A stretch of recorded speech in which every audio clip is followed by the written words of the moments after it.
Hey everyone watching this post. I do apologize.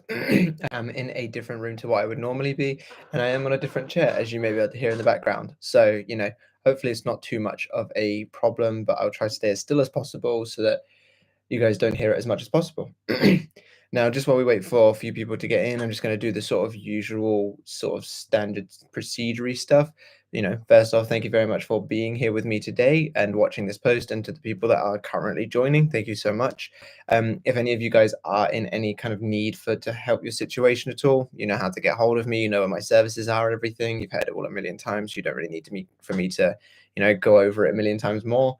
But yeah, thank you so much for all of the support and everything. I know that obviously Valentine's Day is coming up, so a lot of people are sort of scouring YouTube a lot more, trying to find the perfect video to help them get their person. And I get it. I mean, I've been there before, but the thing to remember is it all happens through you and nobody else. So as long as you are living in the end, you're going to be making it work. So hopefully you guys have the Valentine's Day that you're after.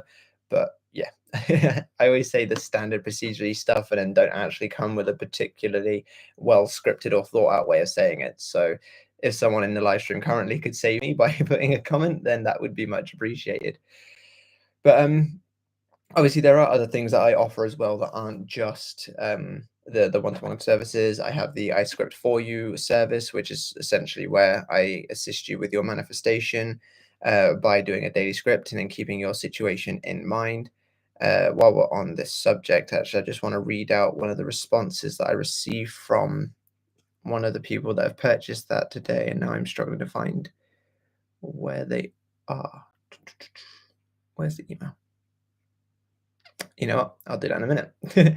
But yeah, so I have things like that. I have memberships where you can obviously get calls with me and such things. So there's loads of value and opportunity and things available to work with me that isn't just I coach you and you spend large sums of money, which obviously my prices are the cheapest then compared to pretty much everybody, but you know what it is. But if someone could put one of the comments that's currently in the live stream right now, just so we can get answering some questions or even just having some sort of discussion instead of me just here waffling on my own, that would be greatly appreciated.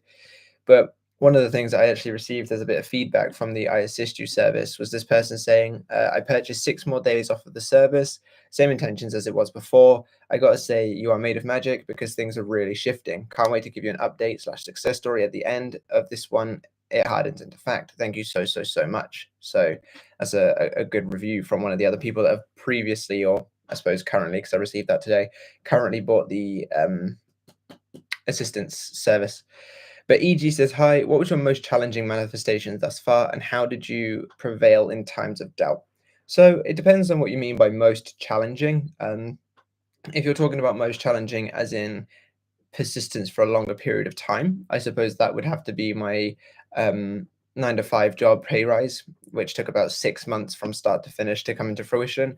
But if you're talking about most challenging from the perspective of I had to be very vigilant with myself, very consistent with the thoughts, very much like working with myself and addressing my self-concept, then I would probably say the KE manifestation. Obviously, it wasn't the longest manifestation from start to finish, but within that was a lot of overcoming self-concept issues, really understanding what created the issues that I wouldn't recreate them, living in the end, trying to overcome thoughts and stuff. Now, for the way that I handled the Katie situation when there was bad thoughts and sort of times of doubt, the way that I kind of went about it mostly was to just try and stay very vigilant and aware of those thoughts and then flip the script in my head as often as I could. I pretty much went around the route that the typical YouTuber manifestation coach says, which is when you have a thought, just flip it. And it wasn't the easiest thing to do, but I kept doing it and I kept doing it and I kept doing it, and eventually it come around to it. With the job front, that one wasn't the hardest from a kind of manifestation perspective, but there was like a lot of persistence and continuation of like doing the work, because quite consistently my manager, or being that I was in HR, I saw a lot of the uh, pay rise requests being denied and stuff like that. So I was constantly faced with the 3D showing me that there wasn't a pay rise in the pipeline. But for that, I just kept reminding myself that things could change at any given time and then continue to reside within the end result. If I saw something, things could change at any time, continue to reside within the end result. But for both of them, it took a severe sort of detachment from the outcome, like the outcome dependency, that eventually was when things finally flowed and came into fruition. Fatima says, "Hey, so usually I feel good for a couple of hours a day living in the end, but I get into a negative doubt phase in the day as well. How can I keep thinking positive thoughts and maintain that end state?" So, maintaining the end state, in my opinion, is best done through redirection as opposed to trying to force yourself to stay in something. It's very natural for the human mind to jump from thing to thing, and therefore when it comes to living in the end, I do think your best bet is to redirect your awareness back to that end result as opposed to trying to force yourself to stay in it. So if you find that you're having a really good few hours living in the end, then great. Once those kind of like doubtful moments come in, the sort of fearful thoughts and just anything that's taking you out of that state, remind yourself that what comes up isn't the problem, it's where you take it that really does matter. So if you have those thoughts come to mind and you want to overcome them, simply by reminding yourself of your end result. Just remind yourself these are nothing but thoughts. They haven't got any power over me unless I provide them power, and then return and reside back into that end result for a few moments and essentially rinse and repeat. That is going to aid you in staying in that end state. Because, like I said, it's not what comes up that matters, it's where you take it. And if you notice yourself in the wrong state, catch it, redirect it back to the desired state, and you'll be all good. Another thing that you can also do as well, especially if you're doing really good living in the end work sort of consistently throughout the day, is try to not let your desire come to mind as much. If you've done loads of living in the end and you already feel like you're kind of on the right track for the most part, spend the rest of the day doing things that you enjoy. And then when your desire naturally comes to mind, hopefully you'll be in a better state because you've done stuff that makes you feel good anyway. And that'll make it easier to go to that positive place. But you could just spend a couple of minutes then redirecting back to the positive and then go back to doing the things that you enjoy. Manifestation, like if you're not doing any work, quote unquote, things can't get worse. If you're busy being occupied with something else and your desires not coming to mind at all, then you can't be making the situation any worse. You can't be delaying it. You can't be doing any of that because you're not having any opposing story come to mind. And if you found that you've gone quite well during the day for the previous part, then to me that shows that you've done well. And then you can like kind of like give yourself a moment to do things that you enjoy, and it's still going to stay in that dominant state going forward. So that's how I would recommend going about it and sort of see how that gets on. Of course, if you struggle to just kind of flip those thoughts, you can try things like breath work or the seeds technique, which I spoke about in another video, in other videos, which is essentially you notice what you're thinking and why, and then you consciously try to overturn it. So let's say, for example, you begin to think he's not ready for a relationship. In that moment, you could say, well, why am I thinking this? Well, he's said this to me. Okay, but does him saying that to me mean that it's my problem? Am I the problem? Or do I have the assumption that maybe he's not ready for a relationship or, hurt in the past and now he's just cautious? Things like that. Instead of immediately blaming it on yourself, stop and take a moment to really consider what could be other alternatives. And that might just help get your mind back on your side again so that you can then reside within the end result. EG says, thank you. Can you speak more about how doing you, meaning going to the gym and doing things you love, assists in self concept, especially when the 3D is showing the opposite of one's desire? So, self concept is obviously regarding what you assume to be true for you and things involving you, essentially. So, if I think that I'm good enough for something, my self concept in that moment is that I'm good enough. If I assume that I just don't have much luck, my self concept in that instance is, not having much luck. So, but given that the fact that most self-concept issues do stem from a lack of sort of self-worth, either you see yourself as not very attractive or not very XYZ thing or whatever, that often not all the time, but often will lead people to putting other things first. They kind of almost compromise themselves or overcompensate by, okay, I don't feel like I'm good enough to just have this person's attention, so I'm going to make sure that I do everything I possibly can so that they'll kind of give me that attention. They'll say, hey, they may not be like the most attractive person, but they do this, and this for me, so I'll give them attention. A lot of the times people overcompensate by doing things for everyone else instead of themselves. And what doing you, going to the gym and doing all the things that you enjoy does is it kind of brings that self-love back to you. There is no bigger form of self-love than taking care of yourself, whether that is through the gym or eating better or just taking an hour out of each day to do something that you genuinely enjoy. And when you can start living for you and start providing yourself fulfillment and validation and such things like that, you don't require it from other people as much. You're not looking at it as in like, oh, well, because I don't feel fulfilled within myself, you kind of need to fill that role for me. But because you don't see value in me, because I don't see value in myself, I then have to do the things to get your attention. So by doing you and bringing everything back to you and empowering yourself again, you bring all of that like positive energy back to you, which aids you then going forward with however you choose to. So it's a lot easier to live in the end when you genuinely feel like you're worthy. It's a lot easier to overcome the negative circumstances when everything else in your life is going well because you've put that prioritization on yourself. What a lot of people do is they'll prioritize specific people mostly, but they'll put so much emphasis on specific people that they'll forget themselves in this process. I actually had an email from someone last night basically saying, I hear about self love all the time, but what does that even mean? And I basically said, all those things that you do for everybody else, start doing them for yourself. And that's one of the biggest keys. Instead of trying to validate everyone else so that they can finally validate you in response, doing you and doing all the things that you enjoy is finally validating and fulfilling yourself. And when you feel validated and fulfilled, especially via yourself, you'll find more things reflecting externally to prove that to you, which means that you'll then start having better experiences, better dates, better outcomes, better whatever it is that you're going for. And then you say, how does it assist, especially when the 3D is showing you the opposite of one's desire? Well, if the 3D is showing you the opposite of your desire and you feel very empowered yourself, you will kind of come at it more from an angle of this isn't long lasting. If I feel like I'm genuinely the best thing since sliced bread, I'm worthy of everything, I'm deserving of everything, like why wouldn't she want me or why wouldn't they offer me that job? If I'm genuinely feeling like that about myself because I'm validating myself, if the 3D is showing me the opposite of that, I'll have much easier of a time being able to just blow it off and be like, it's just a blip. But if I genuinely feel like I'm awful and that no one loves me and that I'm never going to get very far, and something in the opposite shows itself in the 3D, I'm going to look at it and go, oh, well, see, I told you, no one ever gives me a chance, or no one ever does this, no one ever does that. It's kind of like people in relationships that have had sucky relationships in the past. They kind of get to a point where as soon as someone starts showing like the slightest little red flag or the slightest little like inconsistency, it's oh, see, it's just the pattern all over again, because that's the version of them that they associate with. Whereas if someone was extremely sort of self-confident, they'd be like, oh, probably just having a bad day, but why would they, want to risk ruining anything with me? Look at me, I'm the best thing ever. And they'll kind of overcome it.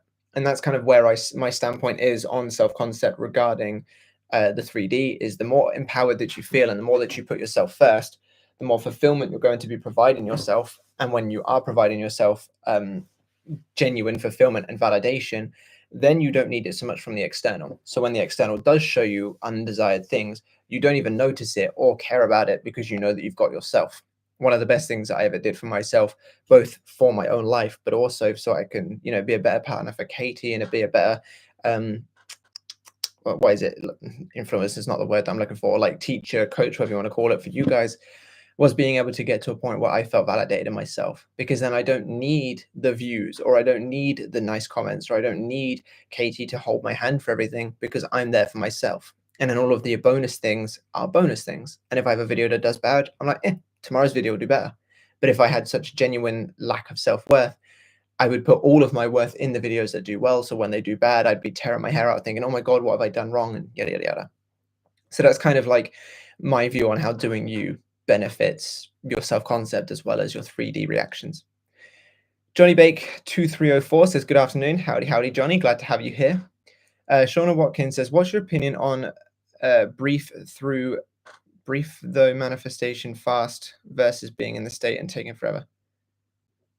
What is your opinion on brief though manifesting? Sorry, could you rewrite that sentence and make it a little bit more clear? Because either I'm being really stupid or there might be a little bit of a miswording there, but I'm not entirely sure what you're asking. What's your opinion on brief though manifesting fast versus being in the state and taking forever? Haha, and then you say, haha, my phone. Okay, I'm assuming you're going to rewrite that. I think I kind of get an idea, but I don't want to go waffling on for 10 minutes and then be completely wrong. So it'd just be helpful if you clarified it a little bit. But yeah, one of the things, and it's one of those things that I wish people would not necessarily talk about more, because I think it's spoken about a lot, but I wish that a lot more people would take seriously is how much of a difference actually working on yourself does make. I had a person, and then you say, love your waffling. Thanks. But I had a person email me today, or was it last night? Very recently, either today or last night, basically saying that they have an anxious attachment style. And it led to this thing that I can't remember the word from it. It was a word that I'd never heard before, but so I had to Google it. And it was basically like the idea of they have like forced intrusive thoughts and stuff like that. Um, and like there was no way of like overcoming it, or it's extremely difficult to go overcome it, or something like that. Um, and they were looking for more ways on how to overcome the thought to get their desire. And in my head, when I'm reading this, and I actually did say this to them as well because it's part of my job as a coach, I wanted to remind them that attachment styles are fluid. People have attachment styles based on stories, and since those stories are what leads to the attachment styles, switch the stories, you'll switch the attachment style. And I said that by working on oneself, you will address that. And that's obviously what I did for myself as well. And it made such a difference.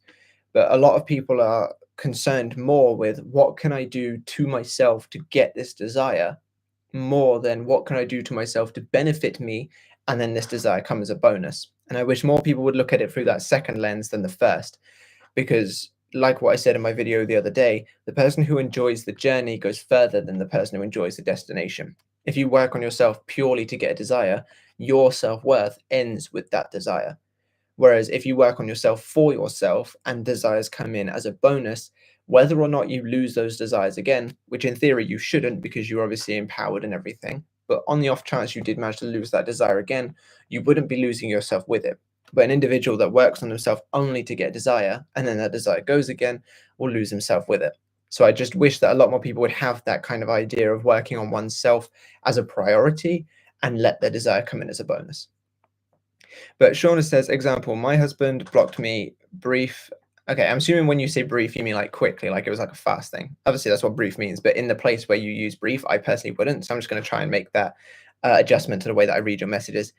Thought he's going to unblock me and send me a message. He did within a few days. Been working on self-concept and SP for over a year. Quick thinking about something and it manifests fast versus long manifestations.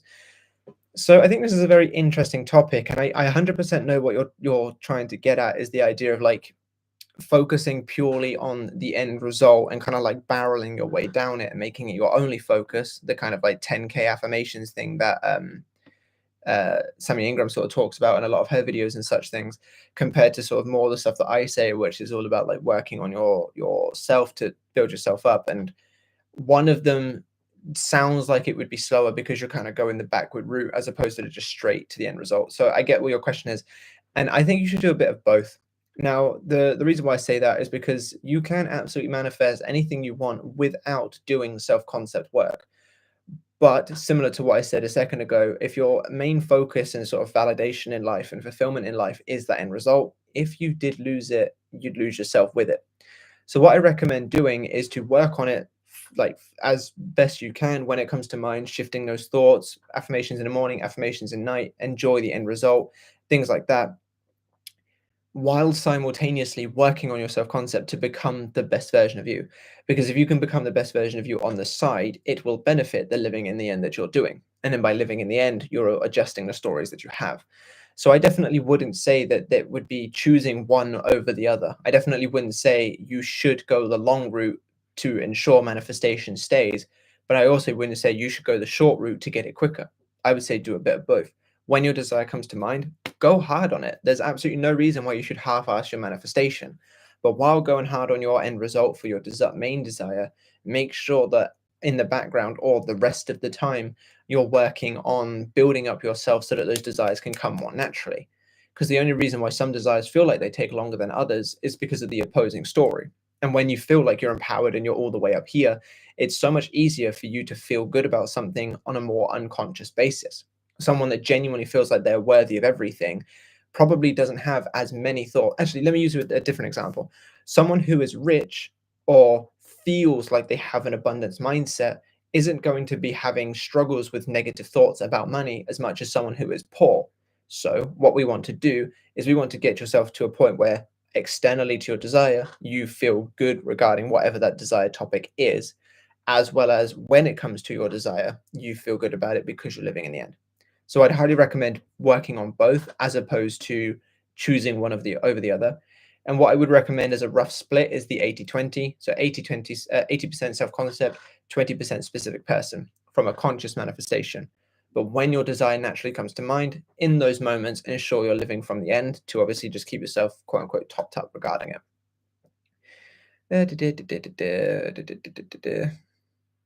And then you say yes 100. I'm not sure which part of that that's to do with, but I'm going to assume that hopefully is did answer what you were hoping to hear. EG says, thank you. Could you explain the difference between self-concept and self-love? So self-concept, in my view, is the way in which you see yourself. So it's like like I mentioned earlier, I'm not good enough, or I am good enough, or um, I'm really lucky, or I'm unlucky, or people just treat me this way, or things like that. It's the stuff that you assume about you or regarding you. Whereas self-love is kind of more, in my view, a more physical form of the way that you look after yourself. So eating well, um, taking time for yourself, doing things that you enjoy, things like that. Because I do think you can self-love without having a good self-concept. You can still take care of yourself while still assuming that the world hates you. You can still take care of yourself while still assuming that that person just is never going to text you back because you're not good enough. So I think that self-concept is kind of like a mental way of seeing yourself, and self-love is the way that you treat yourself. Having like candle lit bubble baths, or uh, going to the gym, exercising, Pilates, all that kind of stuff. That's self-love, looking after yourself. And then self-concept is what you assume to be true for you. That's the way that I see it. EG says, thank you. You mentioned feeling. Is there a best way to embody a state without feeling delusional? Thank you.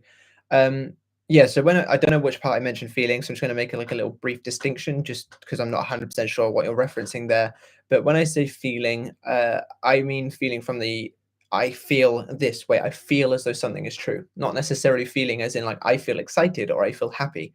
Now, yes, I do absolutely advocate working to feel positive emotions, because while you can still technically manifest from a depressed state, similar to manifesting without a good self concept, it's harder because it's the opposite of what you would be. If you had your desire, you would probably be at least neutral. You may not necessarily be happy and excited all the time, but you'd at least be neutral about it because it's here. So if you can kind of get yourself feeling happy or content or excited just on an average day to day, it's going to benefit you.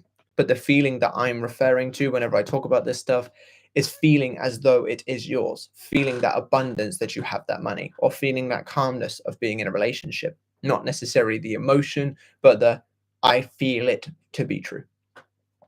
And then you say, is there a best way to embody the state without feeling delusional? Thank you. This is a tricky one because I think everyone's sort of version of delusion will obviously vary. Some people that may not have been very spiritual at any point in their life might feel really silly, even just saying a simple affirmation. But then there's some people that feel that could go days putting out, extra cups or plates or stuff, pretending their person is there and not feel a thing. So I think how to embody the state without feeling delusional will vary depending on the individual. But in my experiences, what I do to stop myself from feeling crazy is I will try to be as so relaxed about it as possible. What I mean by that is when doing my affirmations, I'm not coming from a perspective of I don't have my desire, so I'm affirming to get my desire. And I'm not looking at it from the perspective of, hopefully this will feed this story. My head's going crazy. Hopefully this will feed this story to my subconscious mind and actually make it happen. I'm not looking at it from the perspective of not having my desire, doing some woo-woo thing to get my desire. Whenever I'm doing manifestation work, I'm almost playing a game. I do it so relaxed, and I even spoke about this in my most recent video with making affirmations that are fun for me and sort of more of a joke to take out that seriousness. But whenever I'm doing any kind of manifestation work, I will try to make it like as lighthearted and game-like as possible. Think about like people that cosplay or go to Comic-Con or things like that.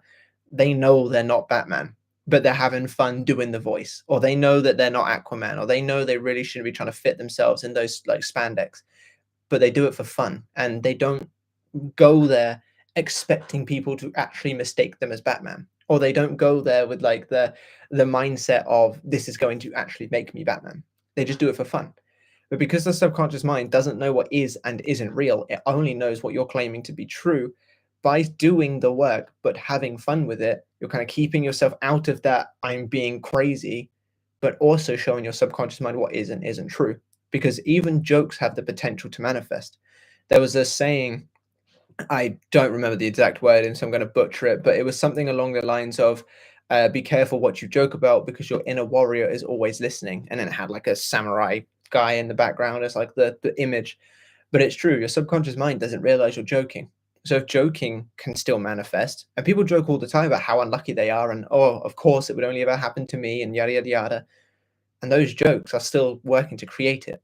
So if you can joke about something and create it, there's no reason why you can't have fun with it and be sort of like nonchalant about the process and still create it then. And that's what I do. I just have fun. Don't take it too seriously. I'm not coming from the perspective of doing to get, and that's why I still get my desires without feeling crazy. Way back when I first started manifestation and when I was kind of like learning it, I felt like a nutcase, and even telling my friends, "Oh, I'm doing out loud affirmations to get more money. I'm doing out loud affirmations to bring a specific person in." I felt nutty. But now, obviously, I don't really talk about it now anymore anyway, because everyone knows that I like do manifestation related stuff, so I don't need to talk about it, so to speak. But now that same feeling of delusion isn't there because I'm not taking it seriously. I'm doing what works, but just not from a laser focused, I'm doing this to get, if that makes sense. Hopefully that gives you some ideas. But like I said, the feeling of delusion would be kind of a spectrum for people. Some people feel super delusional doing the simplest of things, and some people feel really like normal doing the most craziest of things. And I think it obviously will vary depending on the individual, but hopefully that at least gives you enough to go on for now. I have a lot of emails to get back to after this after this live stream, and I got to do a call to do. It's like nearly 8 o'clock. EG says yes and thank you. You are very welcome. I'm glad to hear it helped. I think manifestation is a very interesting topic. What I do wish, though, I do wish more people would incorporate general self-improvement stuff with their manifestation, but that's just more of a personal preference thing. Johnny Bake says, I rarely feel anything when I'm manifesting. I sometimes get worried it's not working. Don't worry about it. Honestly, don't worry about it, because I don't ever really feel, like I said in what I just said, I don't ever really feel it. I stay so nonchalant and relaxed about it that like I'm kind of just making it like a matter of fact statement. I don't feel that intense feeling in my chest or get the headaches or anything like that that people talk about when they are manifesting. I just do the work and I know it works because you're still shifting your state. In order for a joke to still have the potential to be manifested, then so can being nonchalant with the work that you're doing. So I definitely wouldn't say I would definitely remind you not to get worried about it, but instead try to keep at it. Just do what it is that you are doing, do what it is that you enjoy. Obviously, if you can sit there and say that maybe you're in the end result of the undesired more than the positive, then in those instances, obviously you want to make changes.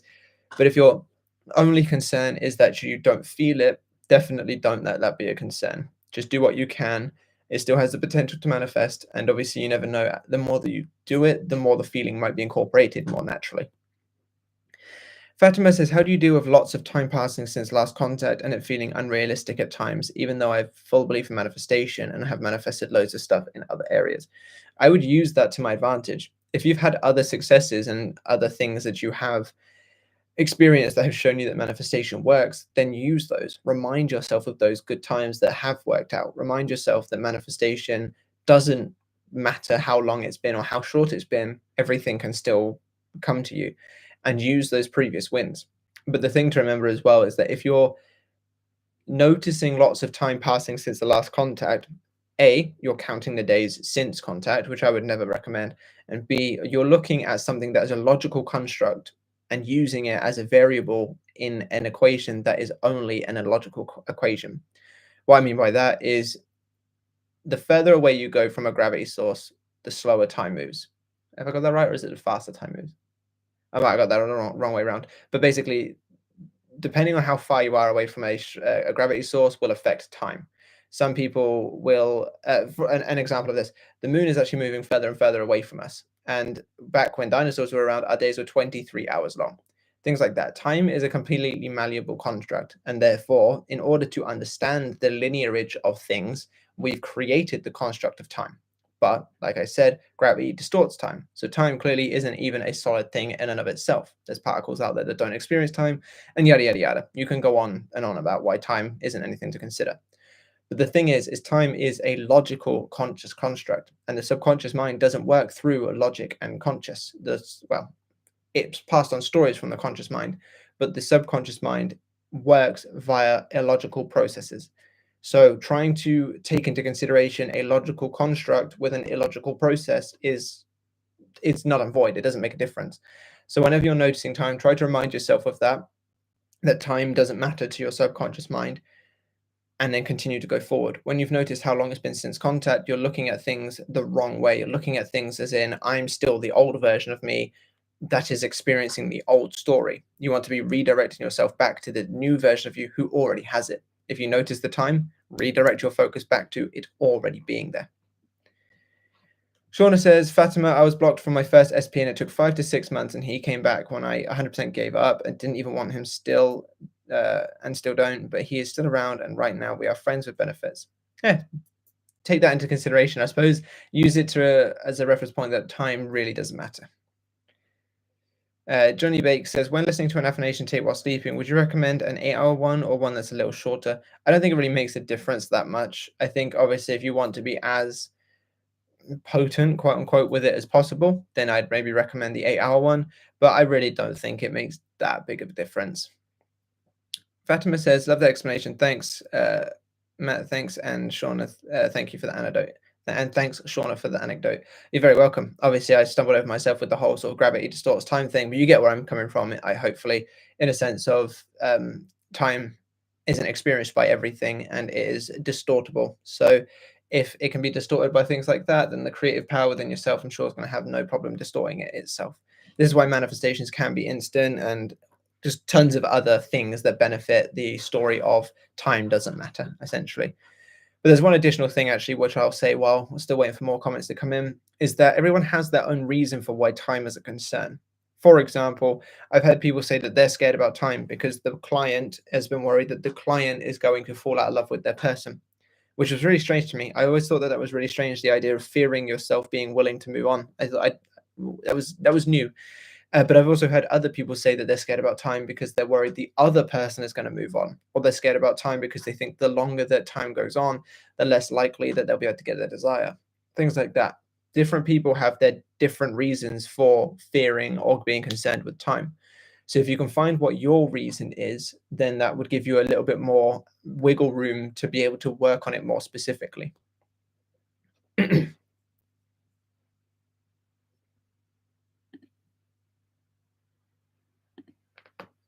Now, while I wait for more people to while I wait for more people to comment, I do have something to say. Actually, the members only live stream videos are about to go live pretty much as soon as I'm done with this, or maybe a little bit after, because I have a little call to do. This week they are the self-improvement one is 3 steps to becoming a successful entrepreneur, because after 2 years of doing it and being able to go full-time in it in under a year, which is not the most common thing, I thought it would be, I feel like I've got that position to at least get people started on their entrepreneurship journey. So that's a half an hour long presentation, basically giving you the 3 steps. And the other video for the manifestation content is Everyone Is You Pushed Out, or what is Everyone Is You Pushed Out? Because there's a lot of misconceptions online about what Everyone Is You Pushed Out actually means. So I decided to do a little presentation video about that. So I highly recommend, well, obviously you guys currently watching this presently to watch that. But for people that are watching this post, once it's been posted as like a normal video for people to watch, I recommend you go check the membership out and gain access to those 2 videos, because they're both very good, along with all of the other content that I've done as well in the past, because you gain access to my entire catalog.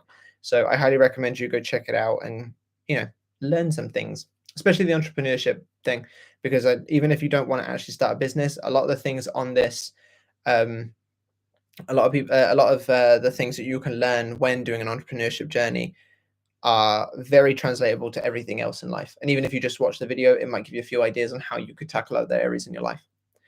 Edie says that is a really great point. Why does it come in when you're 100% done? No resistance. Yes, that's exactly the case. When people give up, so to speak, they consciously are thinking about it from the perspective of, I don't really care. But the subconscious mind, all it's essentially saying is, or all it's essentially hearing is, free reign to do what you want. Insistence creates resistance. The more that you're insisting on something happening, and the person that I think I heard that from was Andrea Schumann. I don't know. I heard this ages ago. When you're scrolling through YouTube Shorts and then like one comes up and it starts like the thing before you've even like swiped again. It was that, and I heard that line and I was like, it's a great line. And I think it was from Andrea Schumann or something along those lines. But insistence creates resistance. The more that you're insisting on something happening, the more that you are showing yourself that you don't have that thing. And that's why it stays blocked off from you. But once you give up, you are essentially no longer insisting on it happening, which means you're taking the resistance away with you. And given that your subconscious mind is a storer of information, all of the affirmations and stuff that you've been doing before, it's not like they're just out of the window. It's not like every affirmation means fuck all until you make it dominant and then all of a sudden they start making a play. There is still going to be things seeping into your subconscious mind, which is why some people might get hot and cold or signs or all of these different things. But by taking that resistance away with you, when you stop insisting on it happening, you are now finally opening the floodgates to allow all of that work that you've done before to start making its way in. And this is why so many people have had success once they've given up. But this is why you don't have to give up in order to have success. You just need to release the attachment and the resistance. Because all it is it's the insistence on making it happen and making it happen that causes the issues. If you can stop doing that, then you can stay invested in your outcome and still manifest, which is essentially what I do, and which is why I come from that nonchalant, relaxed position. But I think this is one of the reasons why a lot of people that have really struggled have found the success once they've given up. Johnny Bake says, ever since I had a reading with Katie, I felt a lot better with my anxiety. What she said the cards revealed really put me at ease. That's really good to hear. I'm happy to hear that because, yeah, her readings, in my opinion, are exceptional. I've seen a lot of readings on YouTube, and obviously a YouTube reading is a little bit different to sort of a purchased personal one. But I've seen a lot of videos on YouTube and they don't really go into as much detail as I've sort of heard Katie do when she does her readings, and she takes them very seriously and stuff. So I'm really glad to hear that you had a good, what's the word? Good, not journey. Good, I don't know, good experience. I'm glad you had a good experience with Katie and her reading, and I'm glad it's put you in a better position moving forward. I don't ever really know the details of her readings or who they're specifically for because it's obviously confidential. I don't tell her much about I don't tell her anything about my clients, and she doesn't tell me anything about her readings. So I don't specifically know what she said to you, but I'm glad that it was a good experience nonetheless. And for anyone who is interested in a reading, they're available on my website and they're also available on the membership app. Now, if you're a member, you do get them for, I think it's £5 cheaper than if you're not a member. So you may as well just sign up for the membership, gain the cheaper reading, as well as all the other bonuses that come with it. And I have never so far heard a bad review from any of Katie's readings. And in fact, I've only ever heard things like this where people have felt better and they feel more relieved afterwards, because not only does she tell you what the cards are saying, but she also gives you a little bit of feedback about where to go forward. So it's not like a here you're either doing good or you're doing bad, now go away. It's a here's what the cards have shown me, here's what they're trying to get you to realize, take that how you shall sort of thing. So I highly recommend you guys check those out, and yeah, hopefully they can help you as much as they've helped Johnny and many others. Whew. I've been recording all the members only videos and stuff over the past like couple of days, so I'm a bit tired of talking now. So after I've done my call after this one, I'm going to stop talking for like the rest of the evening. But I have to go to band tomorrow, and being a vocalist after doing all of this coaching calls and stuff is not good. I'm constantly just like, ugh. Just wait for a few more comments to come in, if there are any. Oh, EG says, could you explain a little bit about the SEEDS technique and the technique that starts with cancel in psychocybernetics? So the SEEDS technique, so SEEDS stands for situation, evaluation, emotion, do, and self-esteem. Now, SEEDS is more of a conscious way to get ourselves on board, or get our conscious mind on board with us instead of immediately jumping to some conclusion. Let's take an example. If someone left me on red, or left any of us on red, most of us would immediately go, oh, I'm just clearly annoying them. Or, oh, they don't want to talk to me. Or they're not interested in me. Or they're leading me on. Most of us would go to some immediate conclusion that we are just not good enough for their attention. Now, what the SEEDS technique would be doing is it would be breaking it down to consciously overcome this situation. So, yes, situation. What is the situation? I have been left on red. Evaluation. How do I feel? Well, I feel like I've been left on red because they're not interested in me. But what other possibilities could there be that have led to this? Well, maybe they got a phone call and they just haven't had the chance to call me. Maybe their phone died while they were trying to text me back and they just haven't had a chance to charge it yet. Maybe they thought they clicked send, but they actually didn't, and they're waiting for me to respond to them, not realizing that their text never came through to me. Those are just three off the top of my head. But what we're essentially doing is we're evaluating the situation to see if there are any possibilities, whether they're probable or not, doesn't really matter for now. But we're seeing if there are any possibilities that are valid enough for us to be able to get on board with that could be the cause of this thing that stops us from immediately jumping to it's our fault. Because when people start going, oh, they left me on red because I'm not good enough, the subconscious mind is just taking in that they're not good enough and making things worse. When your subconscious mind is hearing you go, oh, well, maybe they just left me on red. Sorry, maybe their phone just died. They'll message me as soon as it's charged. Or maybe they thought they clicked send, but they actually didn't, and they'll message me as soon as they realize.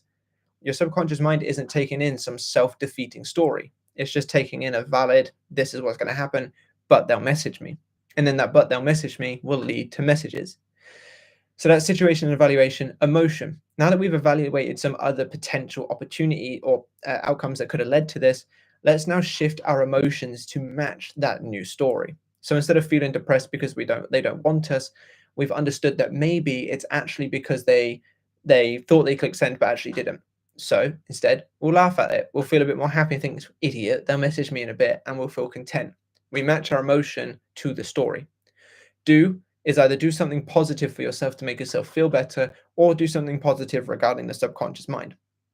So to make yourself feel better, it could be go listen to some music that makes you feel good. Go read a book. Go pass the time. Go do something that gets your mind off of it. From a manifestation perspective, it could be do some affirmations, just as an example. And in self-esteem, it's just a way to remind yourself that you overcame something that could have potentially triggered you. And it's one of those moments where you just basically pat yourself on the back and say, hey, well done. You overcome this instead of spiraling. So it's a process that you essentially use to get your subconscious mind, get your conscious mind on your side instead of being self-defeating, so that your subconscious mind can take on that desired story. And then the technique that starts with cancel. So that one's the craft one. Now, I'll admit I can't remember the full what craft stands for. I think it's cancel, redirect, adjust, something. I think I can't remember that one, so I won't be able to give you too conclusive of an answer here.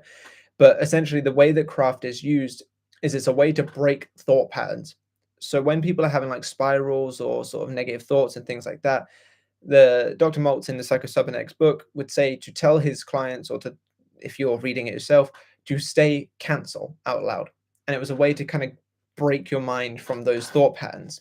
And then with the redirect section, you can say cancel or stop or anything that basically helps you break free from that thought pattern. And then the redirect would be to redirect your thoughts back onto something more positive. Very similar to the seeds technique, in which you're finding a conscious evaluation. With this, you would just be simply cancel or stop, I'm not thinking those things anymore, and then redirecting back onto something that you would rather think. And then, like I said, I can't remember the rest of the things, so I'm not going to try and even make it up right now. But it's essentially breaking the thought pattern and then redirecting back onto something more positive to benefit your subconscious wiring more. Shauna says, good luck with the not talking. Yeah, I know. It's going to be an absolute pain in the ass for the rest of the night, because I know for a fact as soon as I get off my call, Katie's going to want to have the longest conversation in the world. So I'm going to have to try and answer without talking too much. And then tomorrow, obviously, I'm just going to blow my throat out. But it is what it is. No pain, no gain. Johnny Bake says, I ain't going to lie. I was skeptical before pulling the trigger on the reading. I think a lot of people are. I mean, it makes sense why people would be skeptical. It's all energy stuff, and we can't really see energy, so there's no real way of us even sort of identifying, are they picking up on the correct energies and stuff like that. So I can definitely understand the skepticism, and I think that skepticism is healthy. I don't think that anyone should blindly go into anything without at least considering it first. But the fact is that you took the leap, and it benefited you in the long run. So, you know, I'm glad that you kind of had a little bit of a thought about it, but I'm also glad that you took the leap and now benefiting yourself more than if you hadn't. EG says, thank you. I couldn't remember the rest of craft either. Yeah, it's yeah, one of those things. I think seeds, I think the reason why I remember seeds a lot easier is because that's the one that I use with people a lot. Like whenever I talk to them about kind of ways that they can overcome things, I use seeds quite a lot. But yeah, I'll have to have a little look at craft after, read through the book, not read through the book, but skim through to find it, and maybe put it in the comment section once this live stream goes live for anybody that might be curious about what it is.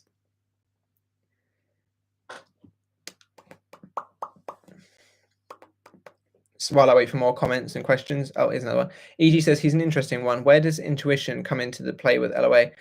Intuition is a strange one, and I have very mixed opinions about, well, not mixed opinions. I have a very unsure or uncertain. Oh, here's an interesting one. I see. I thought he was just calling Dr. Meltz an interesting one. My view on intuition is that intuition is basically the similar thing as inspired action. It's your subconscious mind essentially saying, I need to get you to this point because this is the story that I hold true by making you do this. And the intuition kind of comes in that form. So if I sort of consider, or if I have an intuition that someone's cheating on me, obviously in order for someone to cheat on me in the first place, there's probably some kind of story going on to create that to happen. So my intuition leading me down that is probably just my subconscious mind pushing me down the path to have that thing play out. That's my view on it. And that's kind of like what makes the most sense to me personally. And from my own instances of having intuition, I found after the fact, my intuition has always kind of led me down a route of something that I always kind of felt was the case. So like, oh, I should do this kind of video. And then like a month later, I have the intuition, this is going to do great.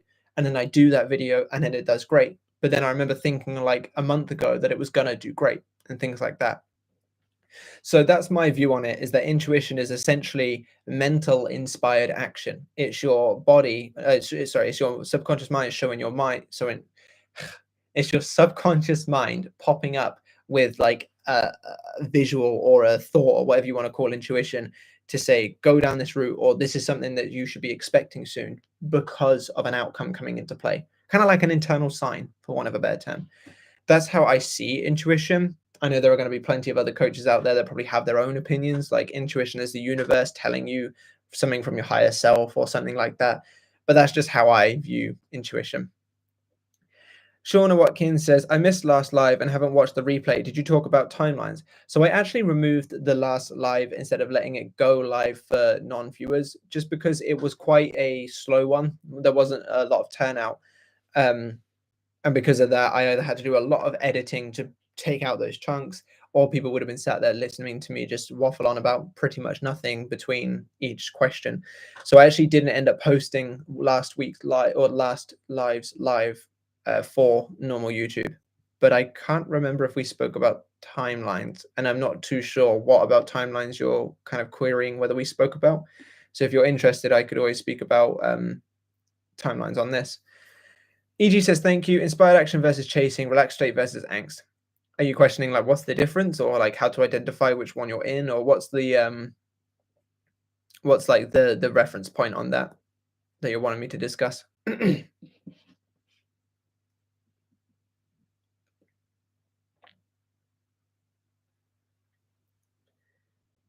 You have a new member. Someone's just joined the membership. That's cool. Shauna Watkins says, yes, I'd like to talk about timelines. What is it about timelines that you're wanting to talk about specifically? Like, have you got like a specific question, or is there like what timelines are you wanting to discuss?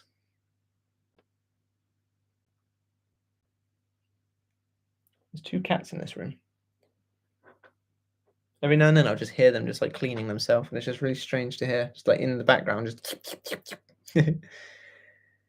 EG says, your thoughts on inspired action versus chasing. So I think chasing comes from the place of doing it in order to get something, as in like chasing comes from that kind of lack-based state, which is I don't have it, if I do this I should get it. And that usually comes from texting or posting stories to get their opinion, or to get their attention, or speaking to friends about it and things like that. Chasing is very much like I am consciously aware that I don't have my desire, so I will do this consciously planned thing to create a consciously expected outcome.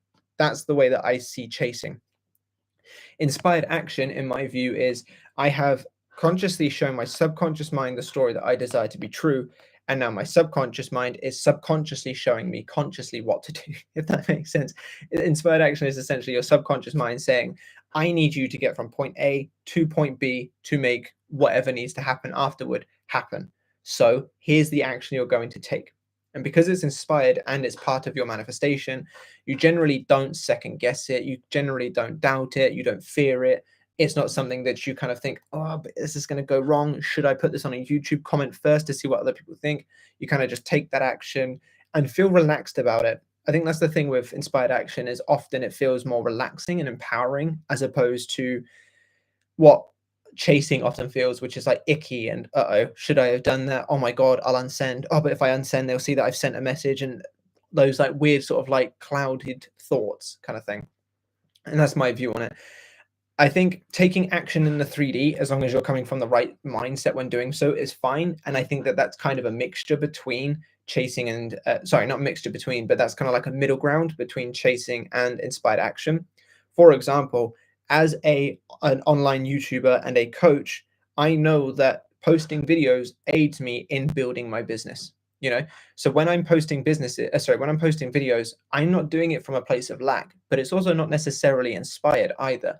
I'm just coming from the mindset of I'm a successful coach or I'm a successful YouTuber and this is what I do. And therefore, it still helps me. Now, there have been videos that I've posted that have been inspired and they have done far better than my average videos. For example, my in no contact video that I did last week, which did exceptionally well. And those are the inspired ones. Now, the ones that I post because I'm scared that I didn't get enough views in the last one, they conveniently don't do so well.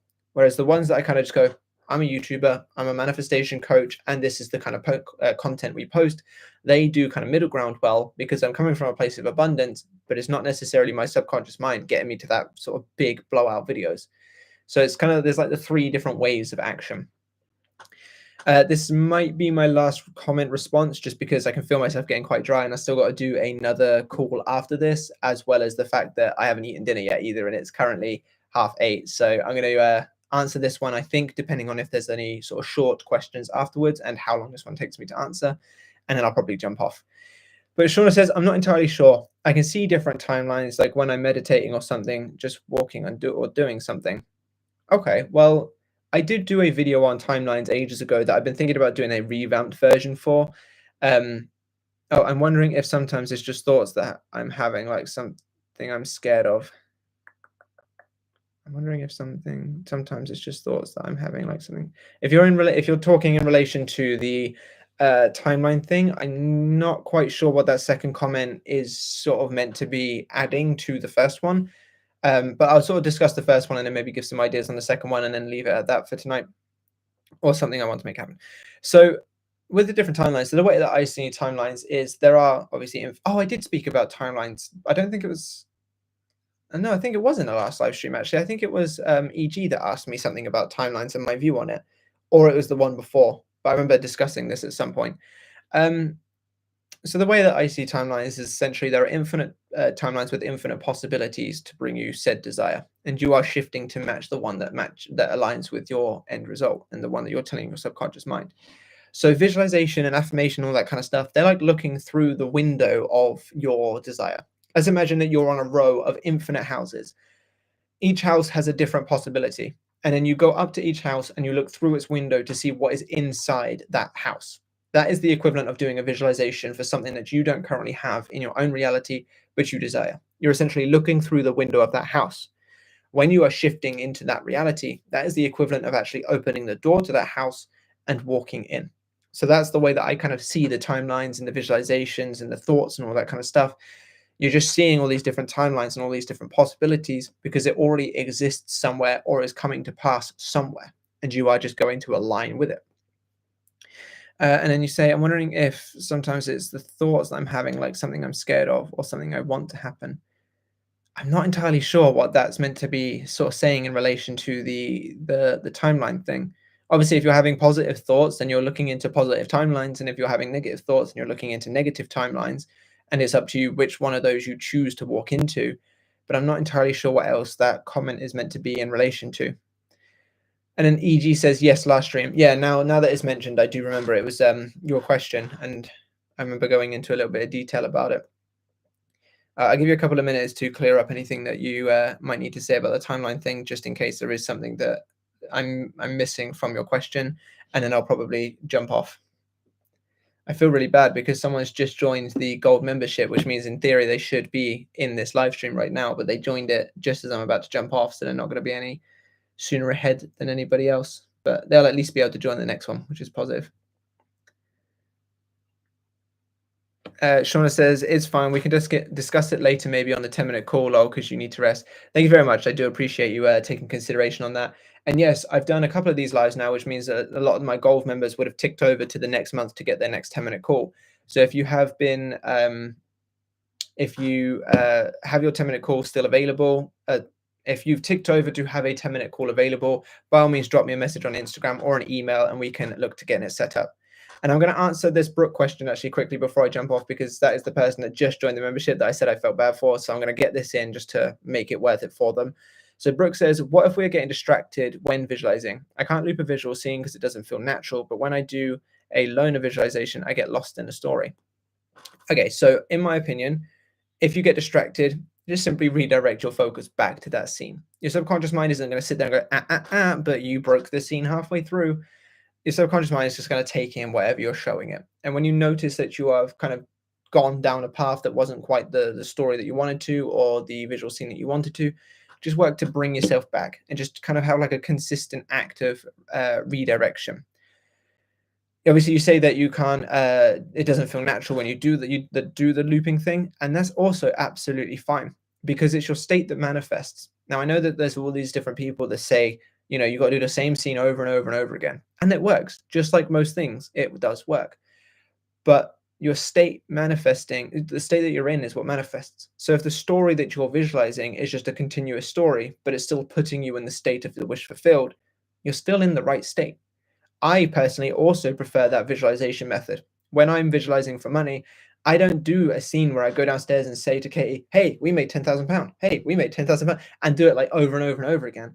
I'll say, hey, we made £10,000. You want to go shopping? And then my scene will kind of transition to us shopping, buying loads of clothes, buying loads of things, and then transition to us going and getting food, you know, spending money without having to look at it. And all of these things are just different little moments showing my abundance. And to me, I feel like that works perfectly fine, because I'm still in the state of being financially abundant. So if you can't find yourself getting distracted, just try to do your best to redirect it back to the visual scene. If you find that you don't like looping the visual scene, do what works best with you. If you prefer the story method and going kind of on like a story tangent, by all means go for it, because it's your mind. And as long as you're in the state of the wish fulfilled, it doesn't matter how you use your mind, it's still going to manifest. Is why those other methods like water in a cup and putting a piece of paper under your bed that says I'm in a relationship and things like that all work, because the people are in the state of having the desire when doing them, which is why it works. The techniques themselves aren't what manifest, it's the state of mind that it puts you in when doing it. So if your visualization just happens to be a long story, as long as your state of mind is that of being what you desire to have, long story it is. It's absolutely fine. So hopefully that answers your question. EG says, thank you. You're very welcome. And Brooke says, sorry, I was late to the call.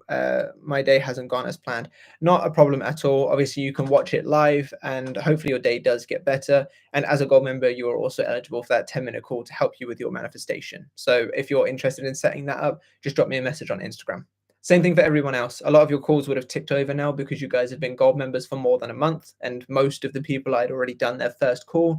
So time to start doing the next 10-minute calls with everyone. But thank you all so much for watching and being here on this live. For anyone watching this post being posted, I really hope you've enjoyed it. If you want to gain access to these members only lives, all you have to do is head down to the description and join my Gold membership tier. Not only do you gain access to the lives, but you get tons of free stuff like worksheets and routines and yada, yada, yada, as well as the 10-minute call with me to help you with your manifestation, which a lot of people have said they've really liked. Shauna says, great explanation. I hope you have a wonderful weekend. I hope you do too. And Fatima says, thanks, Matt. Hope you have a good evening. I hope you do too. So thank you all so much for showing up today, everyone. And I'll catch you in the next one. Bye-bye.